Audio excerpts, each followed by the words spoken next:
Hello, my Algebra 2 students. We are starting the second part of our trig unit, and that's all about graphing.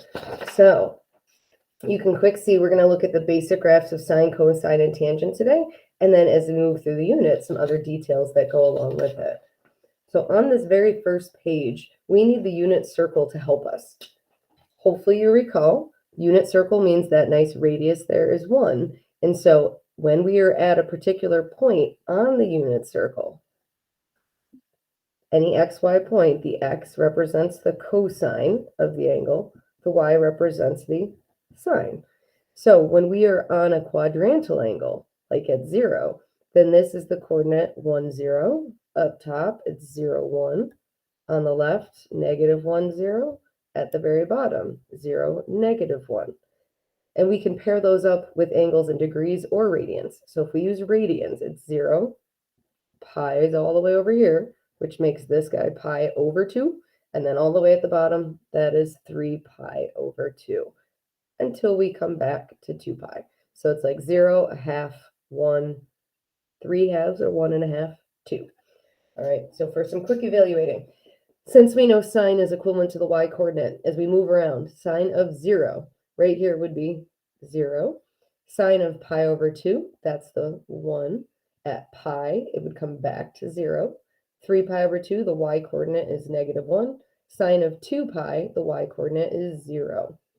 If we use that and actually plot it on the graph below, it's going to give us some exact points to work with. But how we need to graph sine down below, right? Excuse me, is that we have to label the x and y axes accordingly. So when we say sine of like pi over 2 equals 1, you have to think about this as being an x value and this as being a y value. So the x-axis are all the angles that we're taking the sine of. So 0, pi over 2, pi, and so on. So that means on the x-axis, or what I might label this as, is theta, because that's kind of more accurately what's going on here. It's the angle measure. We're going to start with 0, and then we'll space it out a little. So I'm going to go 2 tick marks and call this pi over 2. Go 2 more tick marks, call it pi. 2 more, call it 3 pi over 2. 2 more, call it 2 pi. And now we could space that more, but that works for now. On the y-axis, that's the values that the sine and cosine are kicking out. So it's kicking out like 0, 1, 0, negative 1, 0. So I don't need a big range here. So I can take it up to 1 and down to negative 1, and that should do fine. All right, let's plot the points we have. So like I said, I have to think about what I plug in is the x, what I kick out is the y. So the first point would be 0, 0. The next point would be go pi over 2 and then up 1. So over pi over 2, up 1. Here for this guy, this is go over to pi, go up 0. So over to pi, up 0. And then the next one, go over to 3 pi over 2 and down 1. And then go over to 2 pi, up 0. So go over to 2 pi, up 0. All right, so what you end up with, if we create this nice and smoothly, is this little curve that comes up and hits that top point and then comes back down and it keeps going back down until it hits that bottom point and then curves and goes back up. So there's actually no sharp points in it. But the graph doesn't end there because we could keep going around that unit circle again. So after sine of 2 pi, it would then be 5 pi over 2, and then 3 pi, and so on. So I'm going to kind of extend this and dot, dot, dot it. Same thing here. This would extend back and dot, dot, dot, and so on. So I just don't want you to get the impression that it stops there, because with that being said, the domain, this would go on forever, goes from negative infinity to infinity. The range is that it keeps bouncing back and forth between negative 1 and 1. And it actually hits those values, so include those endpoints, right? But this is called like an oscillating curve. Something that goes back and forth, or a repeating curve might be easier to understand. All right, let's do all that for cosine. So if we come back up here, remember that cosine is the x coordinate. So just working my way around the unit circle. At 0, the x coordinate's 1. At pi over 2, the x coordinate's 0. At pi, x coordinate's negative 1. At 3 pi over 2, it's 0. And then if I come back to 2 pi, we're back to 1. I'm going to label those graphs exactly the same way. So take a quick moment here, remind yourself, this is like the theta or the x value. This is the y value. And then we're going to scale it as 0, pi over 2, pi, 3 pi over 2, and 2 pi. And then the y-axis, we're producing those same numbers, so graph it from -1 to 1, and then let's plot those values. So when you look at cosine of 0, remind yourself, this is like plugging in a 0, so that's the x value, kicking out a 1. So we're going to plot the point 0, 1. So down here, tip this a little bit. This is 0, 1, starts right here. The next one, pi over 2, 0. So go over to pi over 2 and up 0. So that's right on the x-axis. The next one is cosine of pi equals -1. So go over to pi, down to -1. And then the next one's 3 pi over 2, 0. Last one is 2 pi, 1. So rather than forming this V here, it's the same shape as the last one in that it's kind of nicely curved like that. That is what the cosine curve looks like. Right? And that's actually what we call one cycle of it, but we'll get to that in a moment. The domain, because it doesn't end there, it keeps going. So I'm going to kind of extend with those little dots. This will keep repeating itself because it exists from negative infinity to infinity. And then the range is it bounces back and forth from -1 to 1. So you have that same repeating curve that you did for the sine graph. All right. How do we actually use this in terms of evaluating? We'll flip it on over to the next page. It says that we can evaluate sort of like we do with the unit circle by knowing what the graph looks like. Now, this is just an option, so we're only going to do one right here together.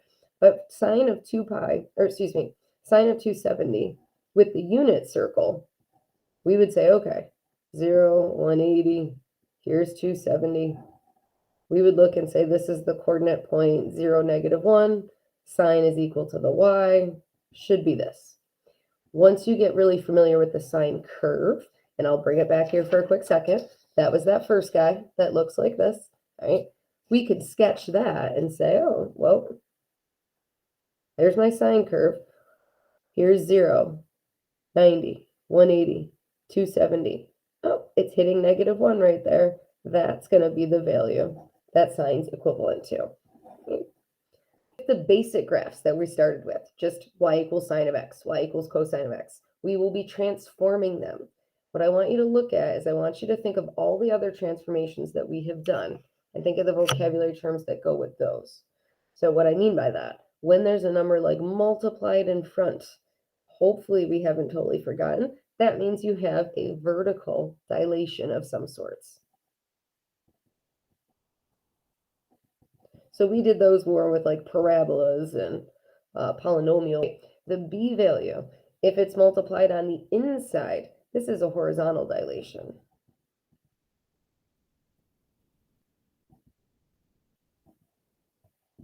The c value, when we add or subtract anything to x, that shifts it horizontally. So if we want to be nice and exact, which we do, that is a horizontal translation. Or we could just say it's a shift that goes left or right. All right, and then the last one, if we add something to the end, that's going to shift it up or down. So vertical translation would be the appropriate name here, but we can say it shifts it up or down.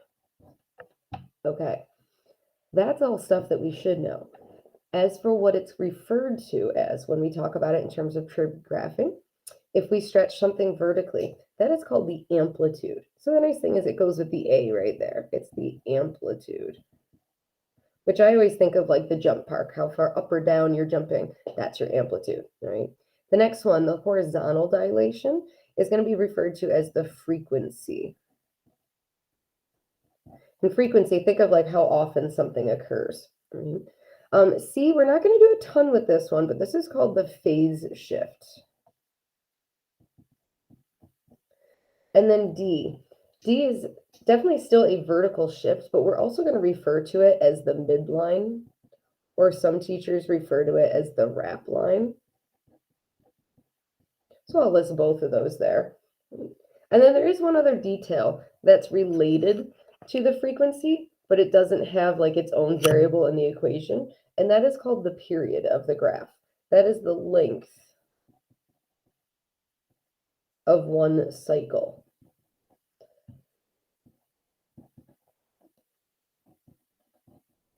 Of the graph, right? And I'll add that little note that it's related to the frequency.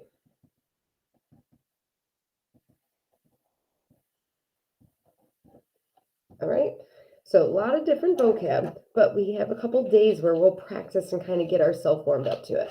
What we're going to do for today is just put that terminology to the graphs that we just talked about. So if we go back to the sine graph, that's what this guy is. Now I mentioned already that the sine graph keeps going. We'll look at this on our calculators too, and we'll actually show like, yep, it just keeps on going back and forth and back and forth. What I want you to look at right here is what we graphed on the front page was referred to as one cycle of the graph. So it started at 0, it went all the way up, went all the way down, and it came back to where it started from. And then it would repeat itself again. So like in my blue pen, I can mark what would be the start of like the next cycle and so on. So with this being one cycle, it starts at 0 and goes to 2 pi. So the length of one cycle, or the period of it, is if you take the end and subtract, excuse me, where it started from. It ended at 2 pi, started at 0, so that length is 2 pi itself. As for some of the other stuff, you can pick that right out of the equation. So when I look at the equation from the last page, it was A times sine of B times X plus C, close that up, plus D, holy moly. All right, so the A value is the amplitude. The A value here is just a 1. Right? Where you see that in the graph, that is the distance from the middle up to the top. So like that's the height it's going up to, or the middle down to the bottom. That little distance is 1 as well, right? So that's the amplitude right there. The next thing, the frequency, that's the B value, right? That is the number in front of the X. So when I look at the number in front of the X, that's also just a 1 right there. And that represents the number of cycles from 0 to 2 pi.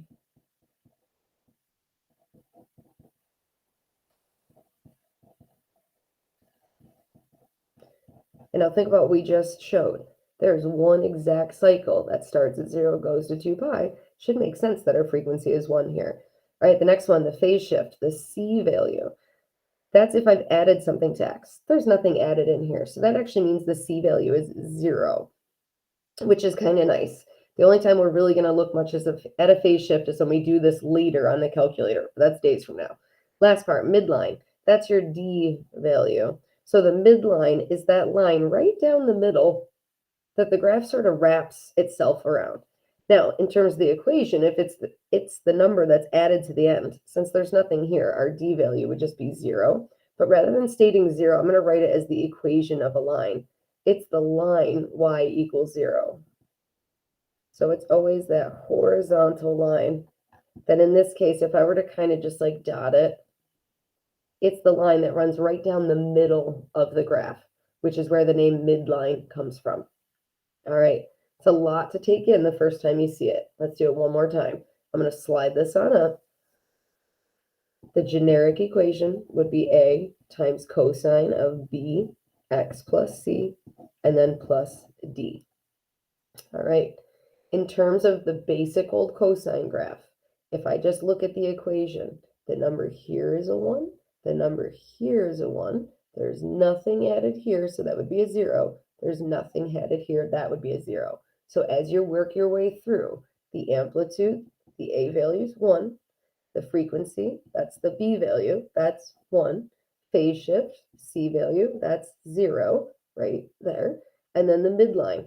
Instead of just calling it 0, I want to make it y equals 0. That's the only one I need to be a little picky about. I want to know what's the equation of the midline. Okay. In terms of what does that mean on the graph? Well, the amplitude, that height that it comes up to is just a 1 right there. The frequency, how many curves are we seeing between 0 and 2 pi? So think about starting it right here. It goes all the way to the bottom, comes all the way back before it starts to repeat again. This right here is one cycle. So we're seeing one cycle between 0 and 2 pi. All right, the phase shift, it's not shifted. If it was, it would be shifted like left or right. The midline is right at y equals 0. There's that horizontal line that cuts right through the middle of the bottom and the top here. Right? And so the period, that's the length of one cycle. Well, if it's from 0 to 2 pi, then it should just be 2 pi itself. Or one more thing to discuss today. Flip it on over, and that is the tangent graph. Now, the tangent graph is extremely different looking than sine and cosine, but we still build it the same way. So I'm going to very quickly go through this. So remember, 0, pi over 2, pi, 3 pi over 2, 2 pi. In terms of the coordinates on the unit circle, we've got 1, 0, 0, 1, negative 1, 0, 0, negative 1. All right, what you have to remember, tangent is equivalent to sine over cosine or y over x. So 0, we're right here. Y value divided by the x value. That would be 0 divided by 1, which is 0. At pi over 2, y over x would be 1 over 0. That's undefined. At pi, y over x, that's 0 over negative 1. That's 0. At 3 pi over 2, negative 1 over 0. That's undefined again. And then at 2 pi, we are back to here. Y over x, 0 over 1. It's 0. Now I added one more this time. 5 pi over 2 would be up top right here. So this is 5 pi over 2 as well. Y over x would be 1 over 0. We get undefined. So we see this weird pattern that just goes 0, undefined, 0, undefined. In terms of graphing that, when you come down here at 0, it's 0, all right? So 0, 0 would be the point. At pi over 2, it's undefined. That means you have a vertical asymptote. So you're going to put a nice vertical line right there. At pi, it's 0, so plot that point. At 3 pi over 2, it's a vertical asymptote. And then at 2 pi, it's 0. Now, I did add 5 pi over 2, so we can extend this out just a little bit and say, here's 5 pi over 2. We have one more asymptote, only because I wanted you to see the finish of that like little cycle right there. All right, so anywhere it's undefined turns into a vertical asymptote, which we've seen that before, right? But that doesn't give us much to go on. So if we use our calculator to kind of fill in the blank here, I'm going to do a couple things. If there's anything in there, clear it on out. And then if you're in radian mode, that's where you want to be. If you're in degree mode, switch it to radians. So make sure you're in radian mode and then go up into y equals.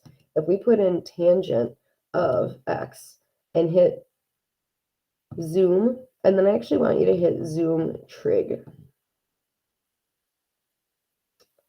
See this crazy looking graph? That's what the tangent graph looks like. To do is from here, extend on up. It's going to kind of head on up towards that asymptote.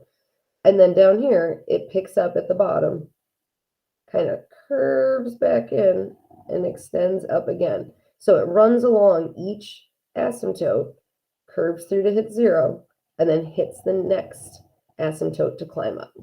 All right. I know that looks a little crazy, but that's what the tangent curve looks like. So the last little detail, let's add it to your notes right here, is the idea that this, between the two asymptotes, is considered one cycle of tangent. And so what's the period? Well, it didn't start at 0. I picked out one that went from pi over 2 to 3 pi over 2. So the period is the length of that cycle. So if I take where it ends and subtract where it started, 3 pi over 2 minus plain old pi over 2, or 1 pi over 2, would be 2 pi over 2, or just pi. So a little different. What you're going to see over this next couple of days is we don't do a lot with the tangent graph because it doesn't really model a lot of real life stuff, whereas sine and cosine does. Okay, that's it for now.